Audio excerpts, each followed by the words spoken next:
Today my guest is Serhii. He's a host of Be Yourself podcast and a founder of Beverly English Leadership and Communication School. Um, I would like to let you, Serhii, go from here. Maybe you want to introduce yourself a little bit more and start with your story. Thank you, Danny, for the introduction. And we actually, before we started rolling, Danny said that he will proceed to introducing me the way he sees me, which was pretty pleasant surprise. You know, the way you put it actually is right on point. So the school that I run currently, Beverly English, it's all about helping professionals, business people, Ukrainians for the most part, to communicate efficiently with their foreign business partners. And I also run an agency right now where we help people to start their own podcasts, believe it or not. So yeah, we help folks to start audio podcasts or video podcasts. So I have a video production team, and that's what I'm currently doing. As far as my occupation goes, what do you want to know? You want to know where it all started for me, how I wound up at this place Yeah, in my life? yeah. So how did you become an entrepreneur? Was it the thing from the childhood that you knew you want to pursue it, or was it like gradual? You kind of started with some job, maybe in high school or something. Yeah, tell me about it. Yeah, it's kind of interesting, because when you hear all these stories with the self-made entrepreneurs, they kind of had this all figured out, or the first seeds were planted when they were in the school and they were host of a radio station or whatever, or maybe run some journal, or at least were like the head of the class or whatever. I've never been anything like that. So let's just put it out of the way. And I think my path to entrepreneurship started as a challenge. I wanted to challenge myself and I wanted to prove that I can do something that other people can't. To be completely honest with you. So I was driven. Now I realize, since I'm in psychology for all these years, now I realize that 100% I was driven by fear and insecurities in myself. And since I wasn't the most popular kid in school, not particularly a king of a prom, so I kind of wanted to prove to myself that I can be someone, who is a leader, someone who can get all the attention, or someone who can create something out of nothing. And I never in the school I didn't pay much attention to the English classes, but I think, and even in the university, so I skipped pretty much all my classes. Although my faculty was kind of focused on English, on intense learning of English language, but I skipped pretty much all of them. And as I was graduating, something just sprang to my mind. Some kind of a divine intervention took place where I realized that I need this language. And what really helped me was my passion of basketball. So I kind of started playing basketball. I shifted from soccer, football to basketball, and I started watching a lot of NBA games, and I was pretty much just blown away by how American commentators are able to put their emotions in words. Now I understand that it's not just plainly some thoughts; it's being able to transfer transmit your emotions, to express your emotions in words, which is a form of art by itself. And I was hooked, man. I was hooked, and I realized back then that I wanted to know this language, and I started to obsessively learn it. So I was graduating my university, and I started obsessively like learning English, specifically American English. Started looking for people who can help me with that, and I think the combination of two, this desire to challenge the status quo, not like somehow separate myself from the peers, and this love for American English in this mixture, it was responsible for my early initiatives to kind of become an entrepreneur. Yeah, yeah, that's really fascinating because I have a very similar story. When I was 14, I fell in love with American baseball, Mm, pretty close to basketball, right? And that yeah. was the reason why I fell in love with American English and their culture in general. And I think I felt a very similar thing that you had. So it's really cool. Maybe sports or passion for it really is a driving force for that. Yeah. So, and I think what happened next was that I started looking for jobs in Kiev that could propel my knowledge of English, where I can utilize the skills, the obtained skills. Like I was learning so many new words, man. I was like all the stickers in my bedroom of just, it was just uh, all these cards where on one side you have a word and the other side you had a translation. So I was pretty much all in on learning new words. The pronunciation, by the way, came as a byproduct. I never was an intention. I was just listening intensely. And I think the same thing applies to you when you're listening to people really articulating, pronouncing words, how they're supposed to be pronounced. You kind of grab it. When you try to reverse engineer it, but somehow it just happens automatically if you are all in listening to people speaking proper English. And I found a job in Kiev. A company called Uvio Corp is one of the largest corporation dealing with academic assistance.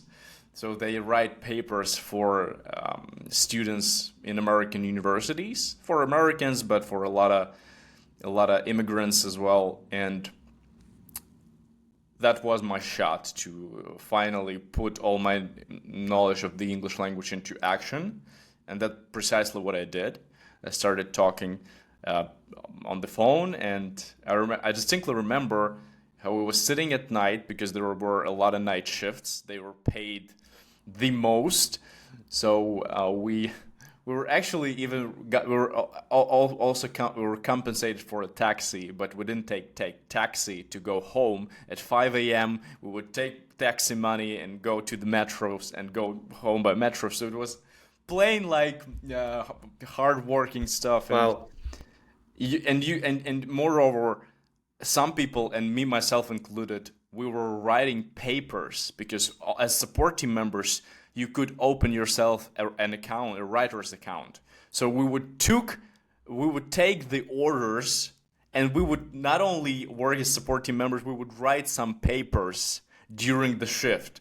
So the way we made money was just insane for university students. It was pretty good bargain there. And yeah, that was the place where I practiced my verbal English, my written English, where I met a dude who later became my business partner. We co-founded a company together, and yeah, so I was fired from this company in 4 months. You know, I never was a good linear employee. I was always someone who broke the rules, and yeah, so they fired me, and I realized, why can't I do the same thing? So I offered to this guy to to to like try it out with me, give it a flyer, and that's what we did. We started stealing. Okay, I'm not gonna use this word, but I already told it anywhere. We were using the database of customers from that company to kind of find first customers for us. And then later at night, we would like not having perfect English. This is like a lesson for all of the folks listening and thinking that they have not, that don't have a sufficient English to work with Americans. Everything starts in your mind. So if you program yourself that you can't, you won't be able to. But if you think that you can, or at least you have a chance, start trying this thing out. And we didn't have like an excellent command of English, but we made ourselves call to the US, and we actually got our first customers, and not just customers but suppliers who were working, who were like college students on the campus, who were resellers. So we pretty much hit the jackpot with these customers. Two of them pretty much made our dream a reality. We started a business. We started hiring, writing, and off we went. Yeah. So that story started like that. Tell me, which direction do you want me to go now? Yeah, so just to give a quick recap, your first job, 4 months into it, you didn't really fit with the process. Yeah, and your partner and I decided to start your own thing. You had access to some of the leads from your previous company, Yeah. which helped you head start. Yeah. Um, yeah, so how did that go from there? Did you grow? Did you have to pivot or something like that? Well, we didn't have to pivot. That was one of the luckiest things that happened to us.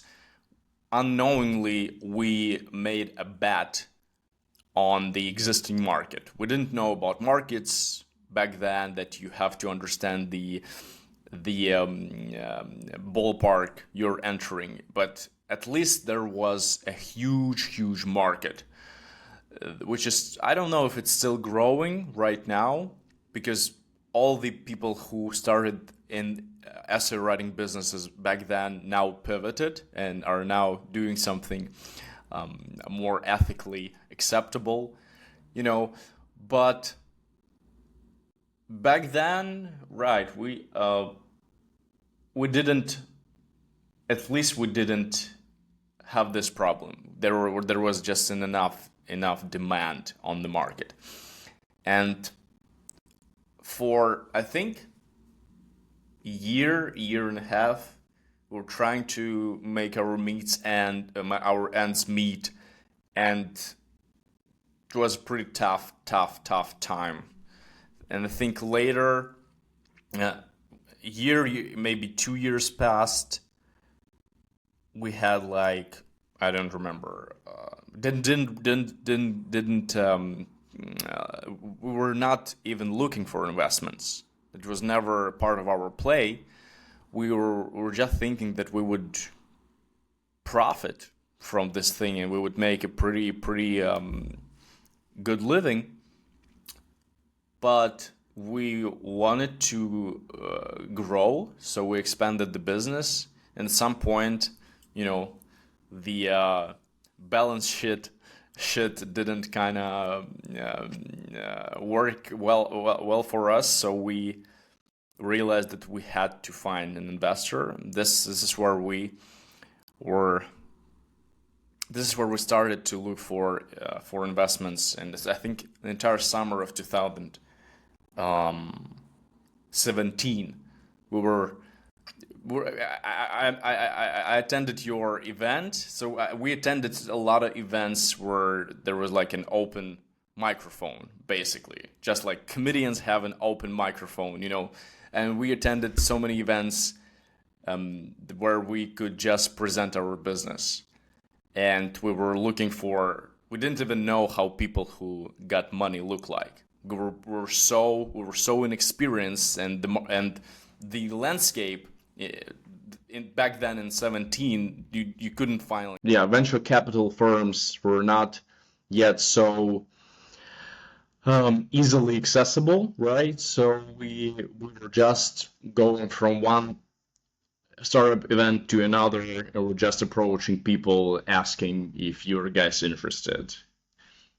And yeah, and I think as we were almost like done, I even remember this conversation with Eugene, like, what are we gonna do next? And he said, like, oh, it's okay, I'm gonna get a job, whatever. And the way he said it, like, it was so sad. I just couldn't imagine that he could bear this thought of working for someone, right? So, but I think like one of our last attempts worked. I wrote a message to Vladimir Mnoголетний, a founder of Genesis, a CEO of Genesis. I wrote it on LinkedIn. He didn't reply, just as so many other investors didn't reply to me. But I was a pretty intended to person like tenacious kid, and I was writing again and again, and I think from maybe my third message he replied. So he replied and he said that yeah, we like uh, businesses with a pretty stable cash flow. And we said, yeah, we do have cash flow. We just have problems covering our expenses, whatever.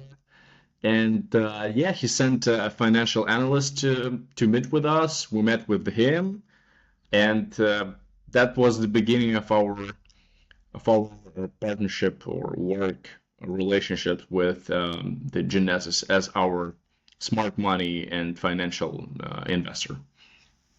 Mm-hmm.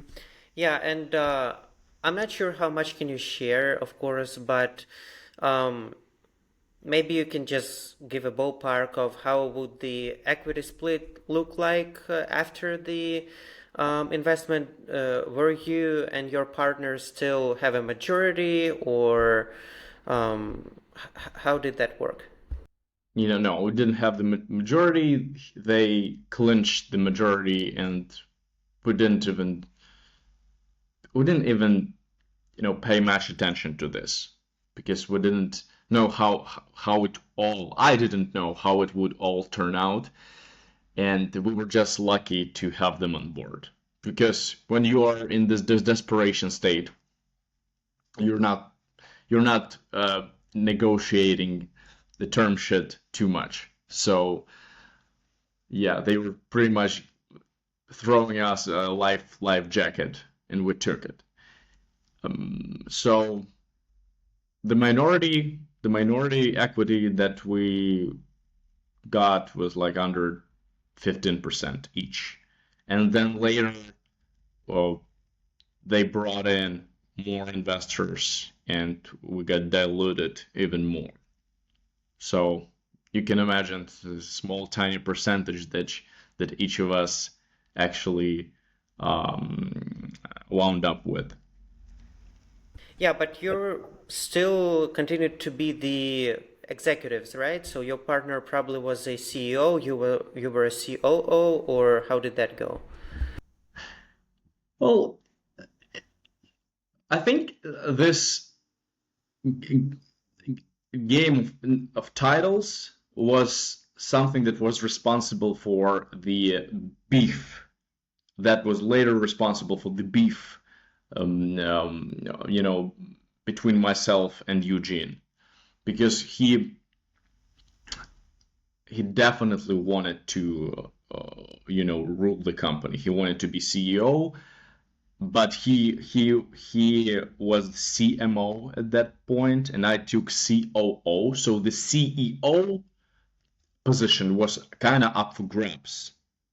We didn't have a CEO, and To be completely frank, it's a bad position for a company. You do need to have a final decision maker. Well, in our case, we were just, well, in the beginning, we were trying to be friendly and always find the kind of the solution that would satisfy both of us. But later, he just, like, he was running marketing, and all the decisions he made were pretty much aiding his own department, the marketing. And I was running support team, I was running writers, right? So I was running all the production, right? And the service part of the business. And since Genesis is plainly revenue driven, it's not even close. Um, Good customer support or relationships with people or the quality of execution, it suffers.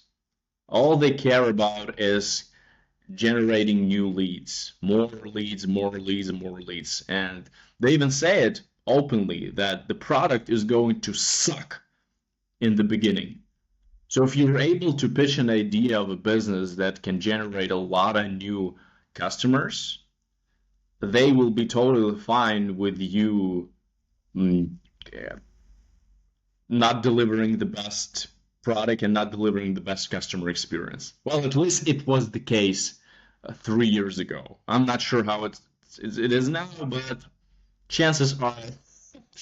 So they want to see the like a good cash flow, and traction.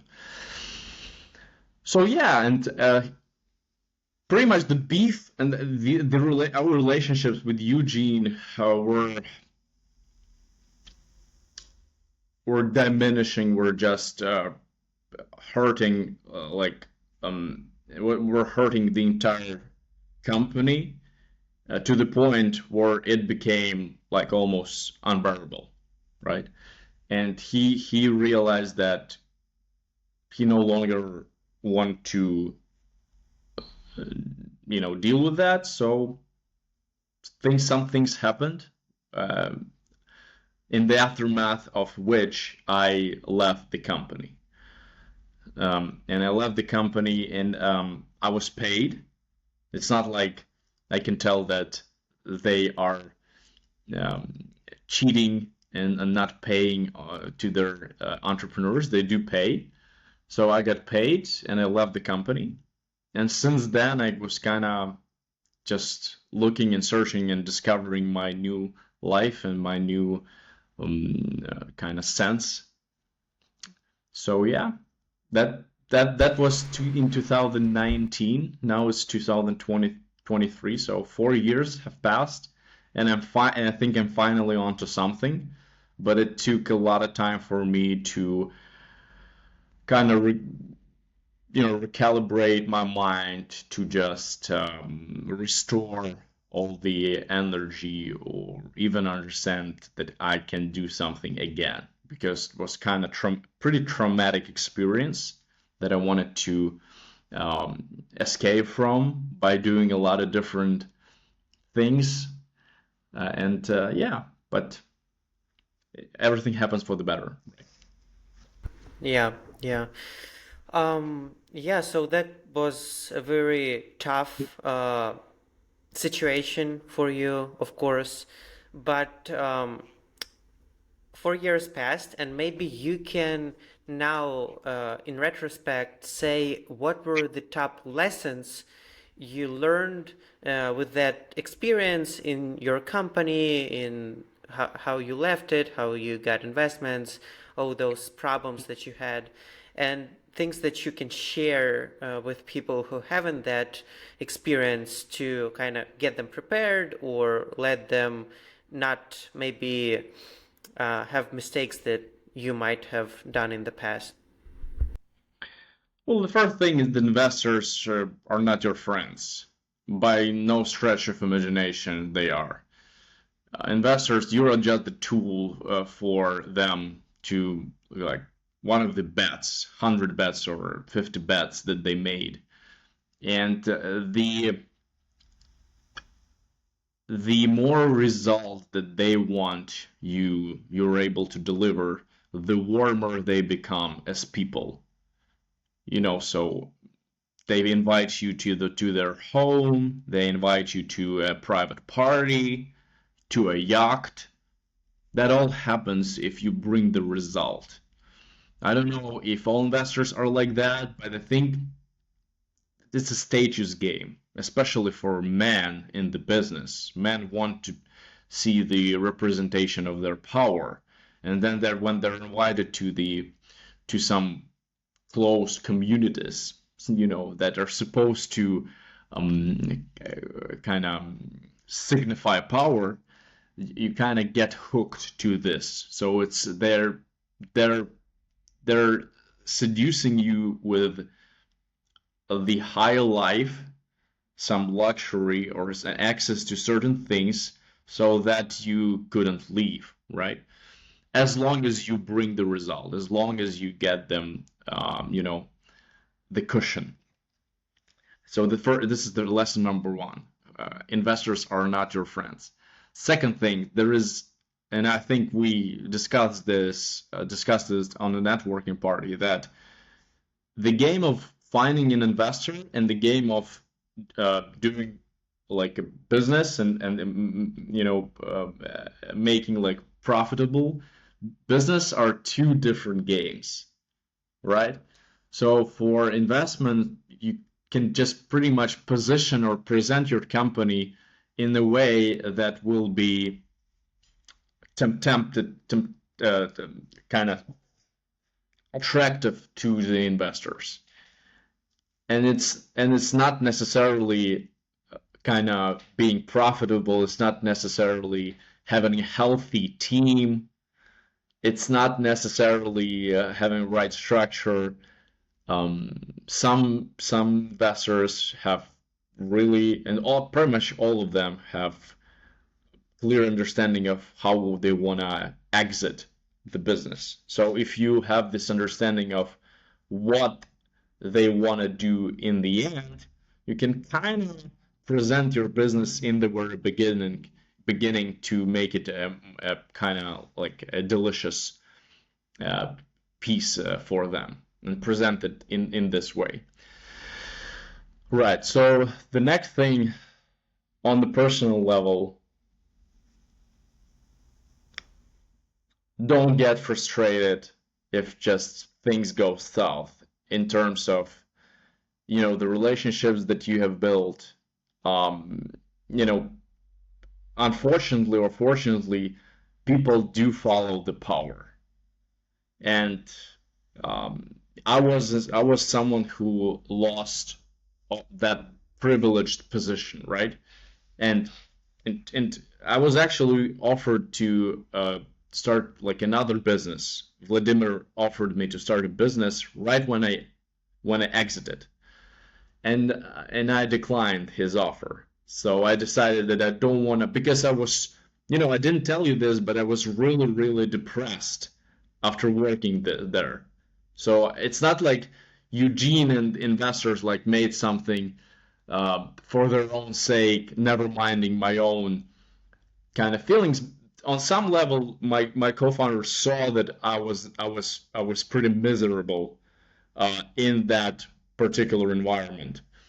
So yeah, it was pretty much from some standpoint that was pretty much a good thing that happened to me. But I really lost uh, all that community, and I lost the power, and I lost a lot of people who later came back to my life.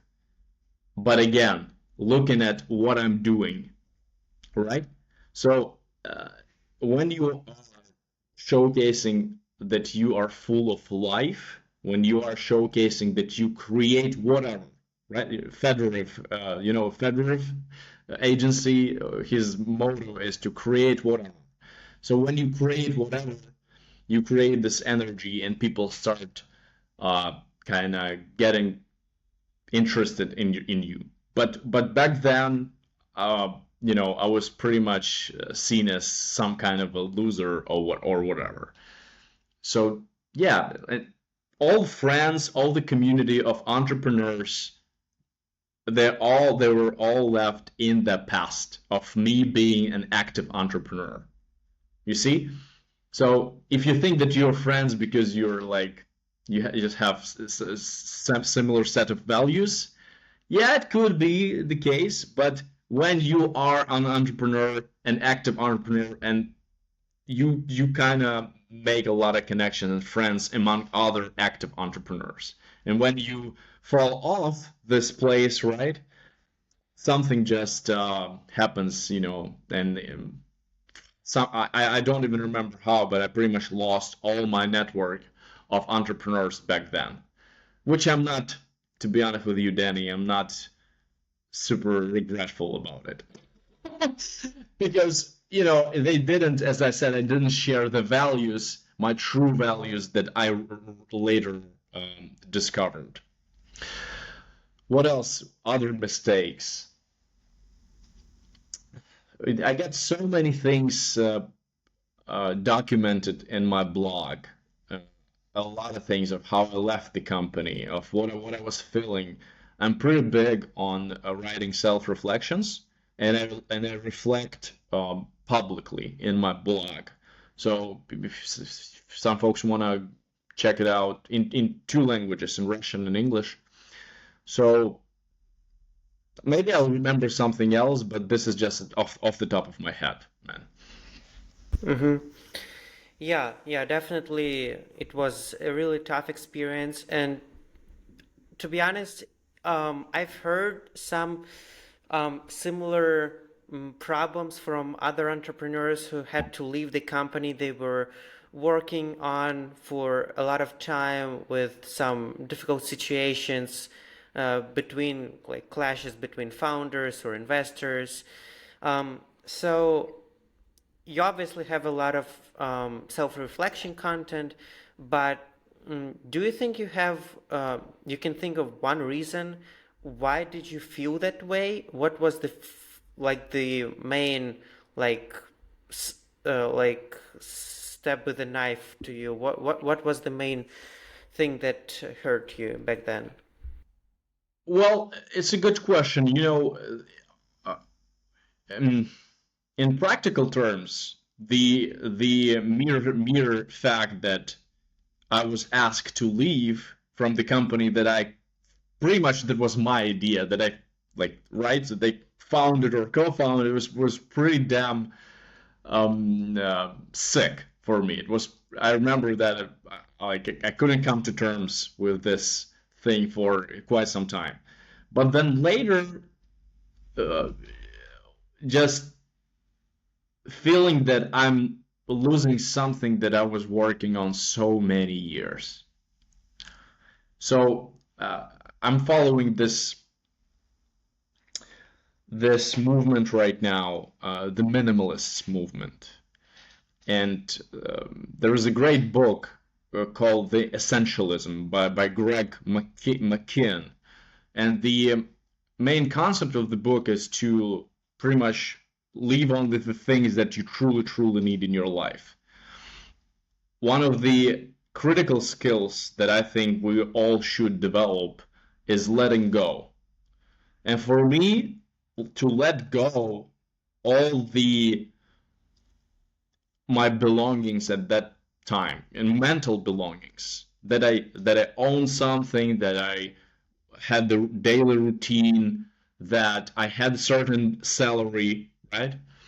And I had certain amount of power. It was just pretty damn difficult.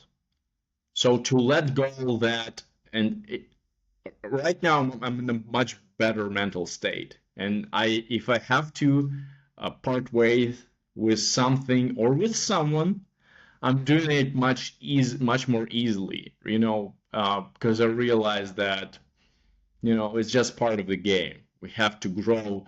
In order to grow, we have to change environments, change people, because otherwise we're just gonna be stuck in some whatever place in our life. And but back then it was just too much, and I thought that the money would compensate for this hole, in my soul, right? But the more money I spent, the more I got to the more money I was spending, the more I was realizing that money can't compensate for this emotional pain, and yeah. But again, just some people go through hardships earlier. Some go through hardships later. Pick your poison, right? When do you want to go through this really difficult challenge, this rough patch? So my rough patch was at 29 years old when I got a lot of money, uh, all the time in that I needed to just go party, like, and it didn't, and now I realize it was the most miserable period in my life, right? So yeah, I think for all of us who want to gain this willpower, who want to finally start thinking about what I really want, things like that are totally inevitable. They're necessary. I mean necessary. And and it's not to say that we should expect some shit to take place around the corner to change us, but I mean the war is actually one of such things that for me could have brushed up a lot of people to finally think about what they really want. Is that the job that they want to associate themselves with? Is that the people that they want to be around? Do they mirror you? Do you see yourself in that people? Are they as driven or as excited about life as you? Or maybe they're pulling you back. Is this like the apartment where you want to live? Because our interior shape up our mindset, how we view the world. So all these things um, could become like the subject for a review, a reassessment, and the reassessment only takes part when shit hits the fan. So yeah, so you can look at things in your life as a curse, or you can look at them as a blessing. It's up to you. Yeah, definitely agree with you on this blessing versus curse thing. It's definitely all mental, and shit happens because it happens, and all you can control is your own mindset, and you have to learn how to have a positive look at life no matter what happens. Yeah, so definitely you obviously in a better mental place now compared to where you were 3, 4 years ago. So how did that happen? How did you came back? How did you find your new or true passion that you're working on now? And how did that go? Well, the word passion speaks deeply to me. I like it so much. And I remember how we were taught by the I remember I was shared by the like a recording from the club of CEOs that were like Vladimir and other big entrepreneurs from the entire Eastern Europe. They gathered and they were discussing how passion is not something that you have to act on. You have to fall in love with the result, they were saying. That you have to fall in love with the result of your work and become passionate about the result of your work, right? Even if your work sucks. And that was the concept that they were constantly feeding us with. Like, yeah, it's gonna be uh, horrible, not fun times right now, but look at the result, fall in love with the result. Well, first of all, but money can't buy happiness. We already talked about this, but once again, when I started looking at passion and acting on it, things started falling in order for me. They became much, much better for me mentally. I can't say that it instantly started giving me like financial results, but at least I felt like I was doing something uh, that really speaks to my heart. That is so um, uh, beautiful and gorgeous, in terms of my feeling about it. So it just yeah. So the answer to the question how I started changing my life, and doing something that I loved was just asking what was my passion, and the answer was always sitting next to me. You see, English. So English, a lot of people ask me like, where did you learn English? So I started with this kind of English tutor thing. Then later I sort of added an additional spin to it to be like a business communication. And later public speaking and helping people to prepare for public speaking, and the later script writing or negotiations, all the stuff of this nature. I think that uh, if we do this um, intervention and see, like, really ask ourselves what would we do without money, without sleep, right? For me, just speaking with the amazing people who I can help.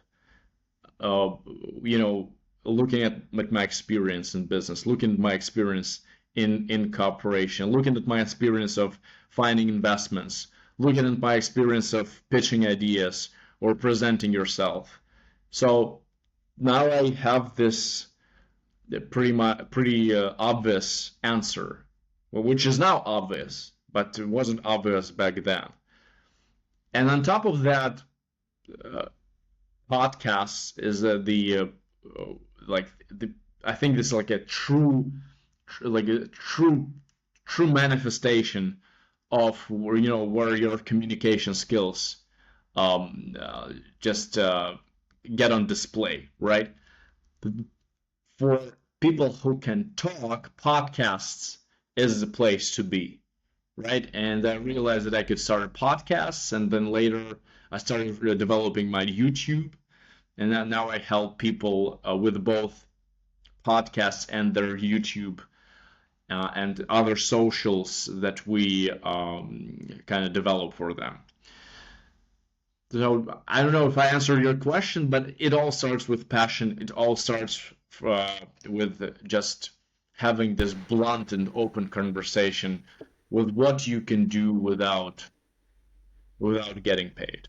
What energizes you? Because for me and for every single human being, energy is this driving force.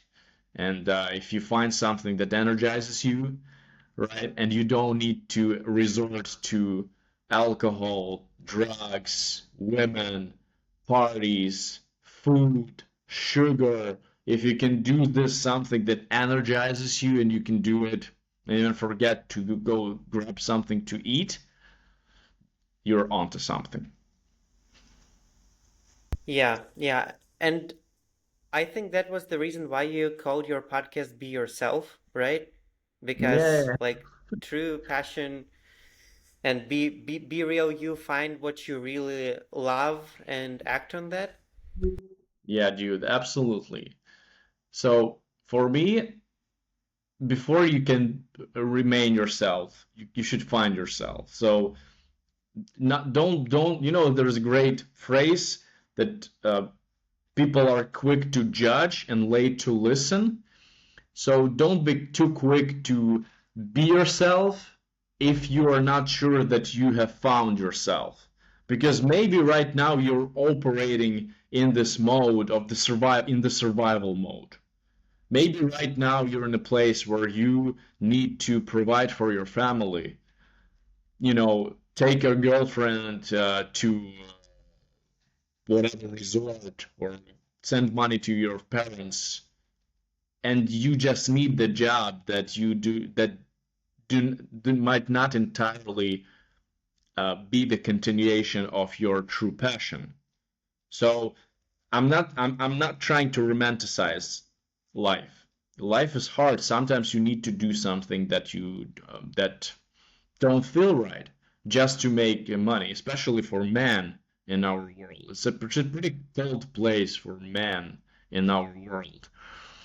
But I think that courage is not obviously it's something that finds its application in at the battlefields right now as our warriors are protecting us and giving ourselves the opportunity to live a normal life. But at the same time, courage is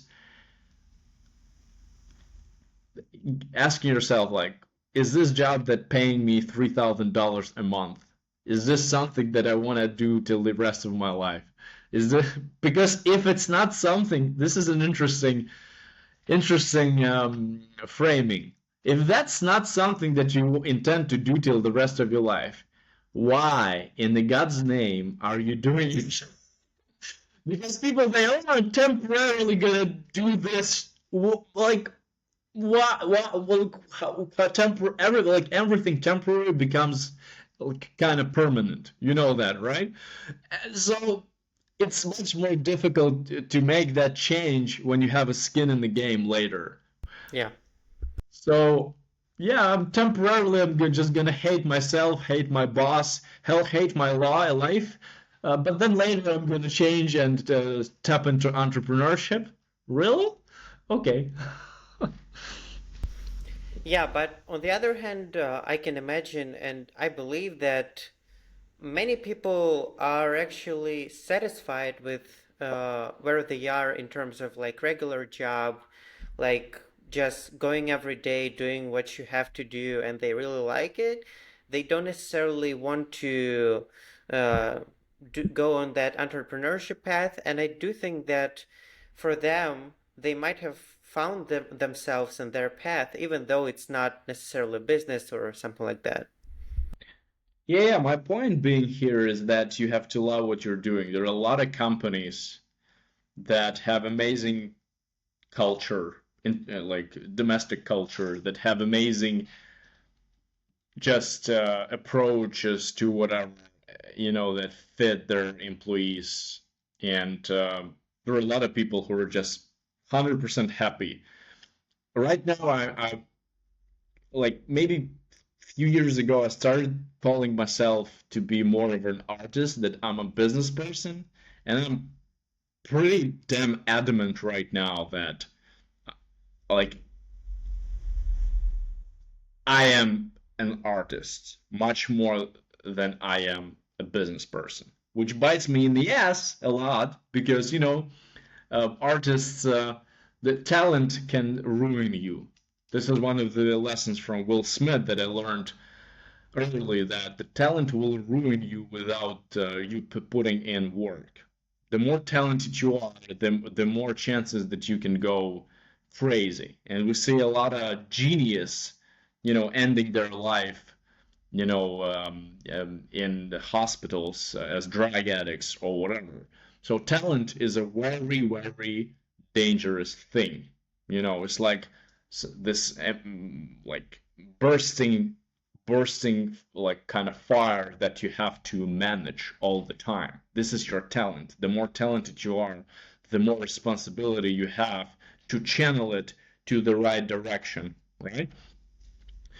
And uh, but I think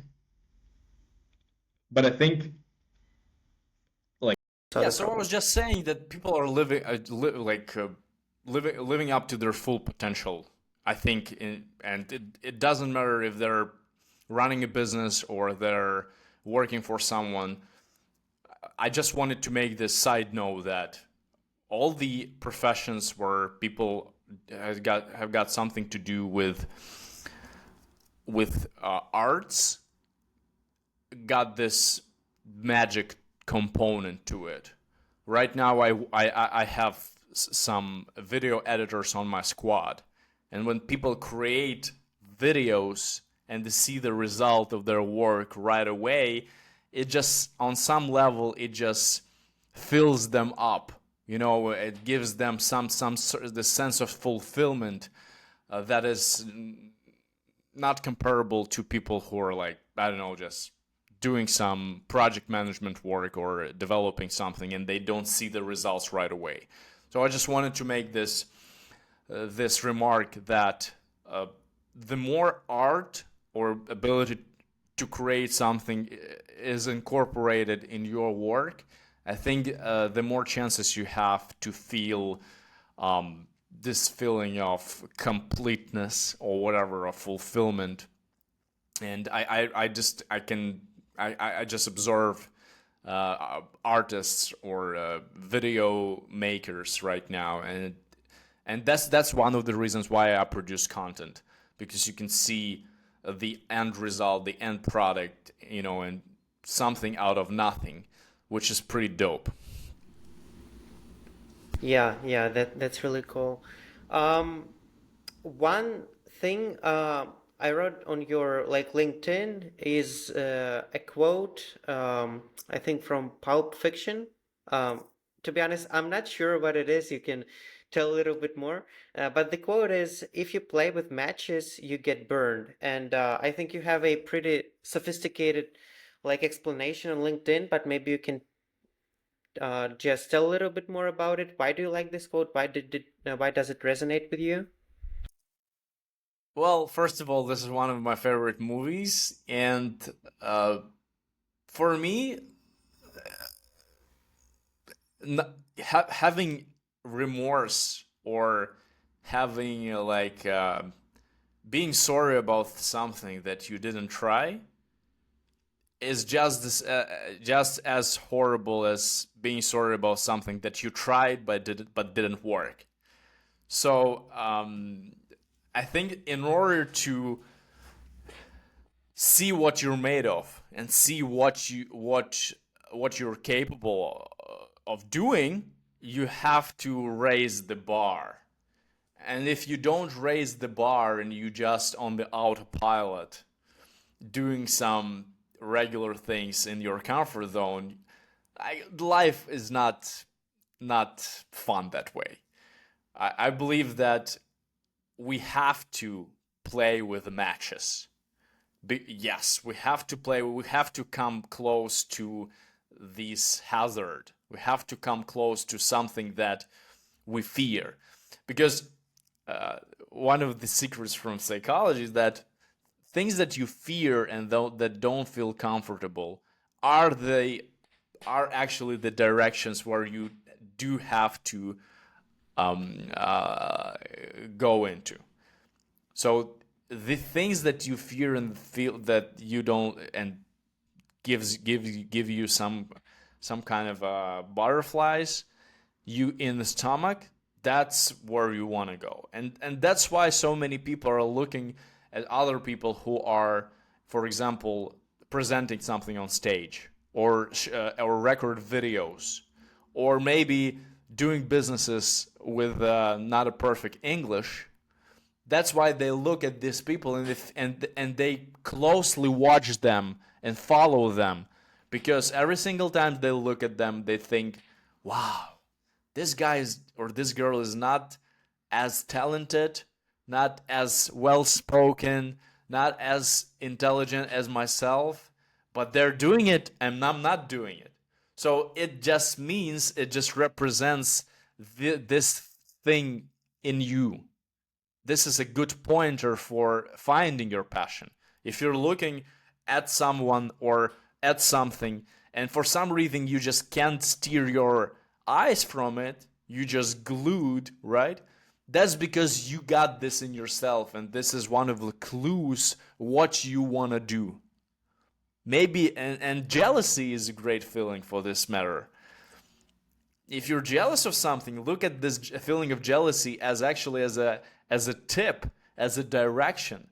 Jealousy could be destructive, but it also be constructive, because you're only jealous of something that you want, and what is more important, you're jealous of something that you definitely have the ability to get.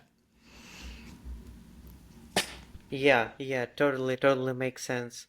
Um, so to close this episode, maybe there is one last thing that you want to cover, to talk about, to share with people who might be either new to entrepreneurship, or just a general advice to maybe young people or anyone that you definitely want to put out there to let other people know, or it might be the thing that you already covered, but you want to reiterate on that. I just want to say that our fears and the survival mode that we operate till, I don't know, 17, 18 years old, when our life is pretty structured and pretty predictable, is not everything. It's not like the mode that you should operate in life. We have to break our own patterns, and if we don't try something that really frightens us, we won't ever see what we are capable of and what we can do. So either it's presenting, or taking a video of yourself, or starting a business, or maybe selling something in English, or changing a job, or changing your location. You owe it to yourself, because you only have one life. If you I you can, we are all constantly uh, under the pressure of like society or whatever. But by having this open conversation with yourself and answering the question, am I really in this place in life? Am I really expressing my best self to the world? And if the answer is no, and the answer is no for like too many months or maybe years, there's definitely a need to you to change. So sometimes, I'm going to finish this off with the words of Tony Robbins. He says that one act of courage can change your life. And you have been building up yourself to this one moment. Now you just have to rip the band-aid. Yeah, yeah, that's a perfect ending, and I completely agree with you. I do think that people should really um, act upon what they really truly want. They have to find that and have to act that. And sometimes fear is something that might direct you into the things that you want, but you're afraid of because of Yeah. society or some other patterns. Yeah, thank you, Sergey, for your time, for everything that you shared. All the links will be in the description. And yeah, glad to talk to you. And thank you a lot. Yeah, man. Thanks a lot, man. That was awesome.